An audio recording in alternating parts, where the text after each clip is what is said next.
All right. Welcome back to the Built to Grow podcast. I'm your host, Tim Lyons, in a 3 a.m. episode out here in Outer Banks, joined by 20-year gym owner, Gerry Washack. What's up, buddy? Hey, what's up, Tim? What's up, everybody? This is great, dude. Yeah. So just so you guys know, we're at the Iron Circle Experience. We do 2 of these a year, which these are my favorite things that we do. I'm so pumped.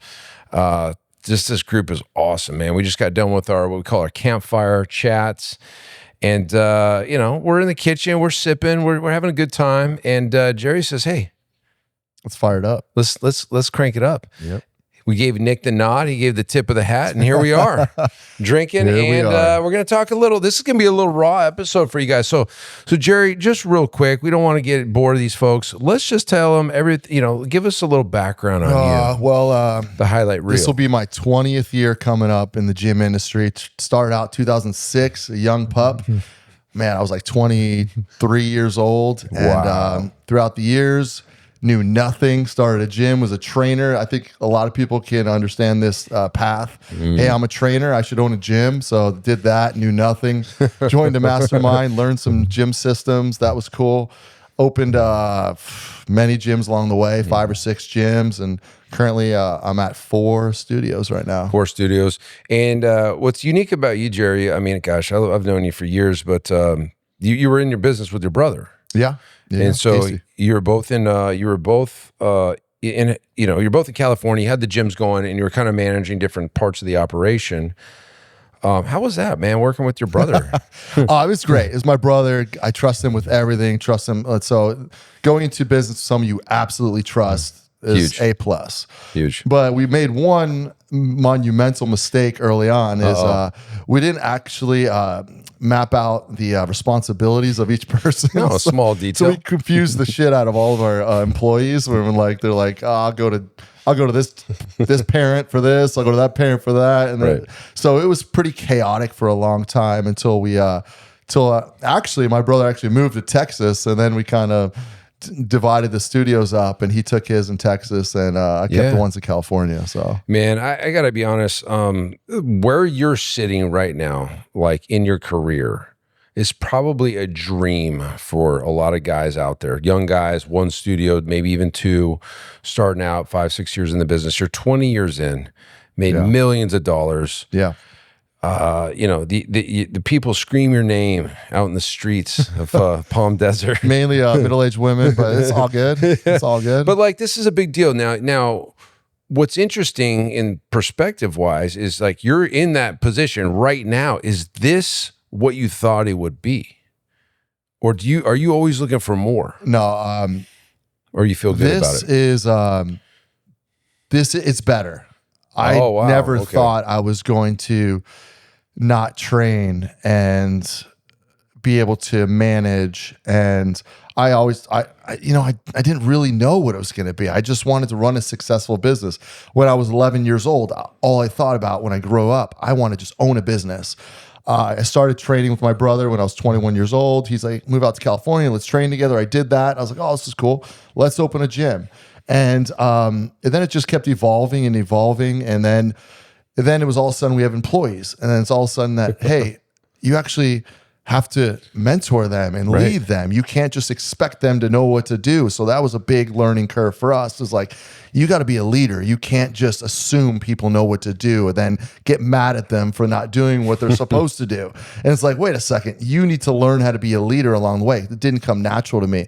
I'm more of an introvert behind the scenes, but you have to invest in people and actually guide them. And if they're going to work for you, you have a responsibility to grow them and to actually pour into them. So that didn't happen right away. And so we lost some key people along the way because of my lack of knowledge of really how to run a business, run a real business, not just a fitness hobby that's a gym. And so it's been a long ass time, but it's given me my lifestyle. It's given me ability to invest in other things and to have properties and other businesses. And so looking back, it's been amazing. The relationships I've made. I haven't trained in almost 8 years. And I still go almost everywhere in town and run into an old client and hug them and have all these relationships.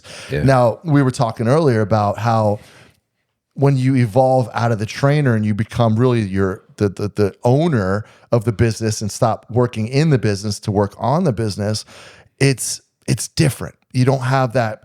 You don't make those new relationships anymore as you once did. You don't, because you really bond with these people if you're seeing them 3 to 5 days a week and you're making those connections because you actually care about them. So it's different now in this stage of the game. So yeah, man, I'm the same way, right? You're not in there every day. You don't get the relationships. I don't know a lot of the clients anymore. Yeah. And you think it's you think it's good, but they want to know who the owner is, I think, especially in clubs like ours. We're not like 24-hour fitness. We're a mom and pop studio, right? And so like I go in there, I say hi to the people I know, and like I try to introduce myself, but I go right in the room, I don't talk to anybody and I leave. But like 90% of the clients think Zach's the owner, which is okay. It's awesome. Totally fine with me. That means you have the right guy in the right position. Right. And so, the cool thing about your studios, which is unique, is this co-ownership equity stake that you've given your managers, right? Well, just one. Oh, has it changed over the years? Because you used to do it. I sold off some studios. Okay. And we closed one along the way, but now I have one partner in my studios. Okay. One equity partner that's 25. He worked his way up to 25%. Okay, let's start there, because this is what a lot of gym owners think. And I did the same thing. I said, Zach, I feel like I got to give you some equity so I know you're not going anywhere. And you learned some lessons on the way of doing this, but the thought is this, and correct me if I'm wrong, you put a key employee in place that manages a studio, and you layer in some maybe phantom equity, maybe real equity, but then the thought is that he takes ownership of it and he grows his role, and then you're good because you got somebody that's taking care of it as the owner. But It sounds like it hasn't worked out, no? So I'll give you a really good example of how it did not work out. Well, you think about when you started out, you say, so I'll tell you how it worked. You find a guy and you're like, hey, you want to build around him. So we already had some guys working with us in one studio. So we're going to expand. So we had our team. So we're like, let's open a new studio. I know you could run it. So I'm going to give you 10% sweat equity day one. And each year you'll get another 5% until we max out at 25%. Fair enough. On paper, it sounds great. You own 0%. Now you're going to work your way up to 25%. Awesome. So we start there, but then they're essentially operating the whole thing alone. Behind the scenes, I'm doing the marketing, doing the taxes, doing all the paperwork and the nitty-gritty stuff. Sure. But they're doing all the client-facing stuff, all the work, all the headaches. And then we're 5 years in, and they're like, I'm doing everything, but I'm getting 25%. Oh. Sure, I'm making my salary and all that stuff. Okay. But I'm making only 25%, but yet this is pretty much my place. So then the resentment kicks in. So are you saying they put no stake in the cost of the build out, the signing of the lease, the brand equity, the marketing expenses? They don't put any stake in that. But you're talking as an owner. You're talking to a guy who knows it. Okay. You're the behind the scenes. And you're right. They're not signing the personal guarantees. They're not finding the investors. They're not securing the leases. They're not scouting the locations and doing all that stuff. Sure. But after 5 years, that's all forgotten. They're just grinding the whole time. And so then they're like, you're making all this money. I'm making a sliver of it. Yep. It doesn't feel right. And as a person that understands, I could have empathy for him, if that's even the right word. And I'm like, I get it. Okay. That is the deal we had, but long-term, I would never do that again. And so I got that idea from a great friend of ours. He was doing it. And so on paper in the beginning, it's a home run, but when you get to 25 and they're maxed out and they're just like, hey, come on. So it's not a long term. It's a 5-year or under play. And then what happens to that equity if they leave? Yeah, that's a dumb play. It stays. They have that equity. So they're. So you said phantom or actual equity? Yeah. Yeah, should have been phantom. Oh no. But So hypothetically, they're like, hey, I want out of this industry. Well, legally, they're 25% owner. So what happens? It's never happened, knock on wood, Yeah. but I have one partner left. He's a superstar. Okay. We get along great. He's doing great financially. But they leave, they still own 25%. So do you have to give them a distribution every year? Oh, yeah. K1? Yeah. Oh, yeah. Yeah. And if you sell, they get a cut. Oh, yeah. They're still owning. Wow. Yeah. And they're not there anymore. No, they are. Oh, but I'm saying the current guy. My current partner. Oh, amazing. It hasn't happened yet. Hasn't happened. I see what you're saying. But I'm just telling anyone out there, if you had this idea, you're like, oh, that sounds like a great idea. Well, Phantom's the best.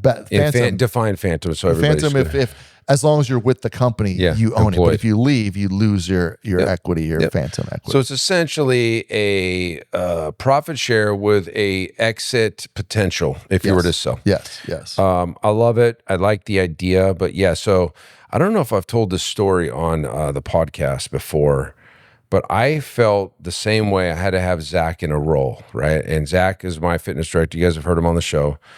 And I was kind of phased out, and Profit was growing. And I went to Zach. I'm like, Zach, and me and Zach are wide open, man. I'm just like, here's the scoop. Here's what I need, and here's what you're doing, and we need to figure out how to get there. It's no like beating around the bush, which is I think he appreciates. That's just how I manage. I don't know another way. And I'm like, I feel like I've got to give you some equity so that when I'm over here doing Profit, you don't bail on me. Yeah. How do we make that work? And he told me, man, it was wild. He goes, I don't feel like I deserve equity. You built this place, not me. And I feel like if I do a great job, it will come around. It will come around.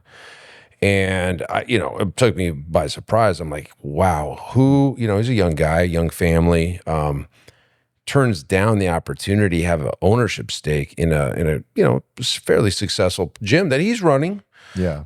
He said he didn't deserve it because I built it. And I was like, man, what a guy, right? Like, what a guy. Where do you find this guy? That's Zach. You don't find him. You don't find him. And he came from the heavens. He just appeared. Like an angel. Yes. Like angel's envy in this glass right here. And so his thought was like, hey, maybe if I stick around long enough, do a great enough job, that something new will come around. Sure enough, semi-private pro, 50-50. So what a deal that is. Yeah. And so that's kicking ass. And so the key is, everybody asks me like, where do you find a director like Zach? I don't know if you find one. I don't know. He was a trainer for 5 years, and then the opportunity came up, and he interviewed. It was him and another guy, and he won. But where do you find your guys? They're homegrown, so they start out with the company, and then they got to earn it. They got to be the person, the right fit. Okay, and so that was that. So it actually backfired on me, where I had superstar partner, minority partner, and they were crushing it. We did like 1.2 million in 2023. We did 1.1 in 2022. It was just skyrocketing. And then they're like, hey, we're not getting paid what we deserve. Yeah. And I'm like, you're right. You're absolutely right. You're such an open guy. Yeah, man. and I know some people are a little more hard lines, like, hey, this is the deal we made. You should. But I'm also I care about these people. I care. I'm like, you're absolutely right. We'll figure it out. And they actually bought me out of that location. They said, we want to own all of it. I'm like, all right, let's figure it out. Yeah. Is that still operating? Yeah, it's the Palm Springs location. And they own 100% of it. 100%.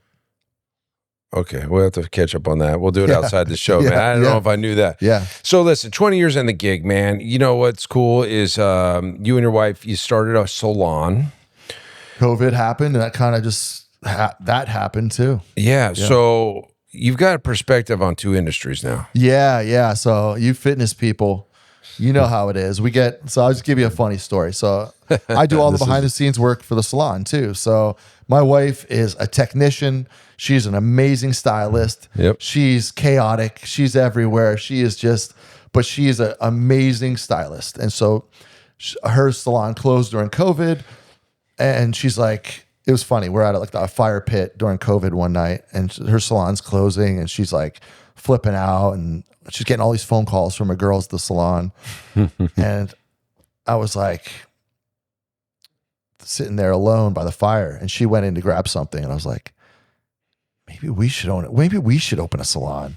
So I was walking to her, and she was walking out to me. She's like, maybe we should start a salon. I was thinking the same thing separately. And wow. We found a salon. Actually, no, this is a great story. So we were gonna sign a lease. We've been looking all over to sign a lease. We found one, but we were gonna have to do the complete build out. It was an old salon, but it was empty. So we're like, oh, we found it. We were gonna sign the lease that night. Oh, so we struck a deal. It was Friday night. I think we were gonna sign it on Monday. So we're like, all right, but it was gonna be a massive undertaking to do all the plumbing and just fix everything and reorganize and build it all out and get it all beautiful. And that night, she gets a call from her friend. She's like, hey, my bosses are selling their salon. And it was like 8:00. And I was like, oh, we're about to go out to a bar or something. And she's like, let's just go see it. And my wife is like super intuitive, and she has feelings. And she's like, we pull up to the salon. It's really close to our house. Feelings, okay. No, she has feelings about things. I have a good feeling about this. I'm like, okay. So we go to the salon. I have a really good feeling about this. I walk into it. I was like, holy shit. Turnkey. I'm like, there's no way we can afford this. Well, there is a way. It was a very fair price. Like, it was like a quarter of what I thought we were going to have to buy it for. Wow. And so turnkey out, we have an upstairs deck on the salon. We could see her old salon from this new salon. And we're like, yep, we'll take it. So we brought over a dozen girls from that salon. So we had a full booked out salon day one. Wow. And they're all booth renters. So anyway, it was a home run. So I get all the leads every week. And so that's just a round number. I get 10 leads a week. We get more than that, but this is a round number. I'd say 8 of them come in for their appointments. They come in, they're like, hey, I'm interested. I want to get my hair done. We call them back. The 8 of them come in. And you know from us with gym leads. So you're saying 80% of cold leads insane. Yes. come in, actually show up and give you business. Because you got to remember, if you're in a salon, you sit down, you do nothing, you get your head rubbed, you get your hair washed, you get your hair cut, you feel beautiful, and you leave, you pay the money, you leave, you do nothing. Yeah. We get 10 leads, 8 of them are like, hey, how'd you get my number? Who are you? And leave me alone. Right. So maybe one comes in. So it's like so crazy. It is so enjoyable. It's the inverse. It's just crazy. It's crazy. So yeah, and we go into this all the time. The product we sell versus what, the work they have to do to get the result versus nail salon, hair salon, massage, etc. What's wild is there money in it? I mean, do you feel like there's good compared to a gym? Margins? Let's see. Yeah, for us, because the way we run it, it's a small studio. It's small. It's not. It's like 2,600 square feet. Okay. There's like 14 chairs, which is great. And we have 12 11 booth renters. Okay, so you have 14 open booths. 11 of them are paying or rent. Yeah, so they're just locked in, running their own business. Independent contractors. Yeah, independent contractors. Okay, and what about the 3? We have 3 are commission girls. Which is what? So the lead comes in. The girls call them. They name the price, and the girls pay us 40% of the deal because you gave them the lead. And so those girls are trying to build their business up and trying to eventually work up to standing on their own feet where they could be a renter. So we have those girls that are just hustling, and we have our consistent girls that pay every month. It's just you only feed the leads to the not the independents, but the commissions. Yep. Fair. What a fair and simple. And then you guys get product sales. And then we do retail, and that's it. That's the whole business. Yep. God. All right. If you were to put a difference between like the difficulty in running a business between a salon and the gym. Well, this model for us is it's simple because we have 3 girls that they're independent contractors to these commission girls. They wear what they want, they work the schedules they want, they charge what they want, and they pay us the percent. Yeah. And so we're hands off. Okay. And they want to build their book up, they want to build their business. So and they become a booth rental. Yeah. So If you could do it all over again, you go in salons, you go in gyms. I'm going gyms. I can't be. Oh, look at this guy. Yeah. All right. If you didn't know what you know as far as, forget it. You already answered it. It's gyms. It's gyms. Yeah, because this is awesome. And it only works because my wife's there 3 days a week. She's the manager per se. She's great. And it just works. But the gyms, I love what they stand for. I'm not. You built a community in those gyms, man. You're the guy in town, man. Yeah. You know what I mean? So, all right. So, 20 years. What's next, man? Retirement? You going in to play the big leagues? So I see the end right now. So I've been doing this a long time, and I'm gonna tell you guys, like when I was a trainer, you make all those connections.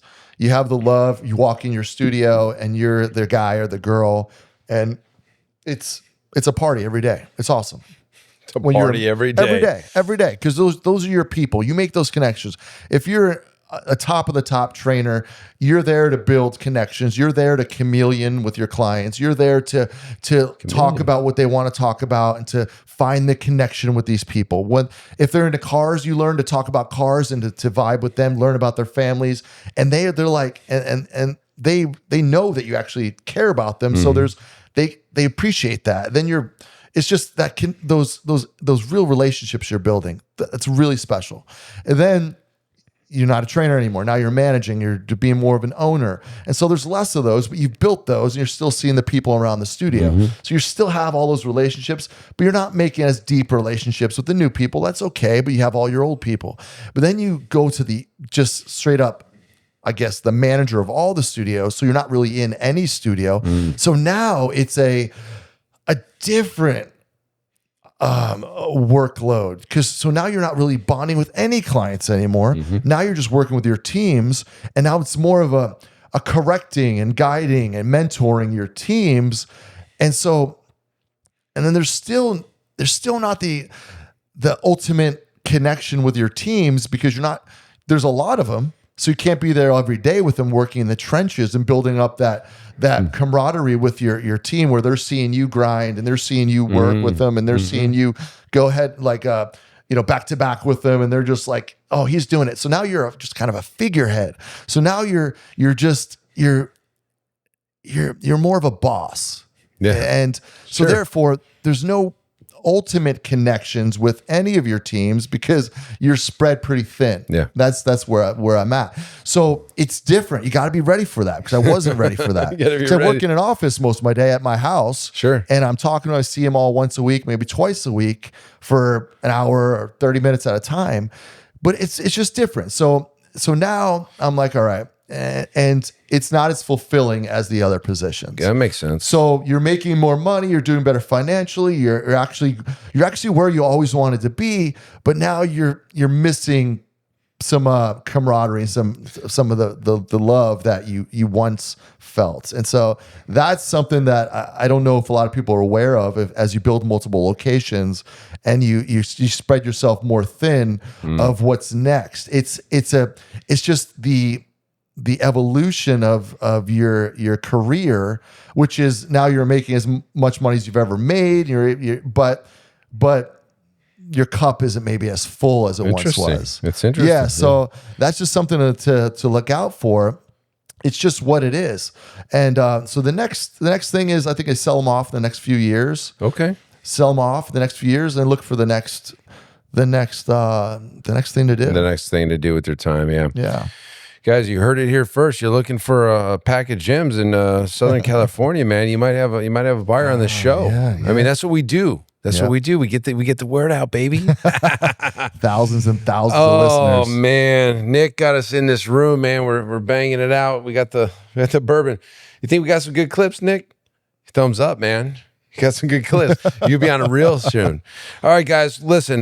Gerry's a good dude. I've known him forever, and he's sharing real.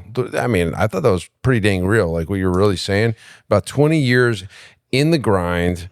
Any final thoughts? I'm just gonna say, man, thanks for all these episodes, dude. You talking about a grind. You did like 700,000 episodes, and somehow you keep coming up with new content, and I still listen to it. I'm like, man, this is good stuff. Yeah, well. And you know, one thing I was thinking as you were telling me about this topic today, I was like, one thing I've learned is you got to keep evolving. You have to keep evolving. You have to, in our industry, in this fitness business, it is what it is. We can't just keep doing the same things we used to do 5 years ago, 3 years ago, or last year. Right. These members, this is like one of the only industry where you see your customer 3 days a week, 4 days a week, 5 days a week, and you have to be absolutely on every time, putting on that experience and that show.